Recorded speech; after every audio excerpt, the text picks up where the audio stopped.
నేడు GHMC council సమావేశం. సమస్యలపై నిలదీసేందుకు సిద్ధమైన బీజేపీ, బీఆర్ఎస్. ఎమర్జెన్సీ వెహికల్ టెండర్లపై చర్చ జరిగే అవకాశం. నాలాల ఆక్రమణల తొలగింపుపై హైడ్రా ఫోకస్. వర్షాకాలంలో ముందస్తు చర్యలకు ప్లాన్ రెడీ. అవసరమైతే తప్ప జనావాసాల జోలికి వెళ్లబోమని వెల్లడి. ఇంధన రంగంపై కలిసి పనిచేసేందుకు సిద్ధం. ఆస్ట్రేలియా కాన్సులేట్ ప్రతినిధుల ప్రకటన. మంత్రి గొట్టిపాటి రవికుమార్ తో భేటీ. యోగాంధ్రపై ప్రధాని మోదీ ప్రశంసలు. ఏపీ ప్రజలు ఉత్సాహంగా ఉన్నారు. జూన్ 21 కోసం వేచి చూస్తున్నారన్న ప్రధాని.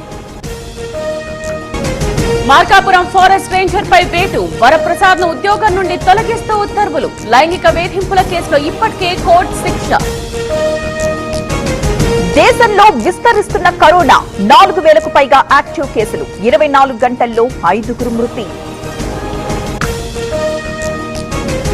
బీహార్ ఎన్నికలపై అసదుద్దీన్ దృష్టి. వ్యూహాలు రచిస్తున్నారు.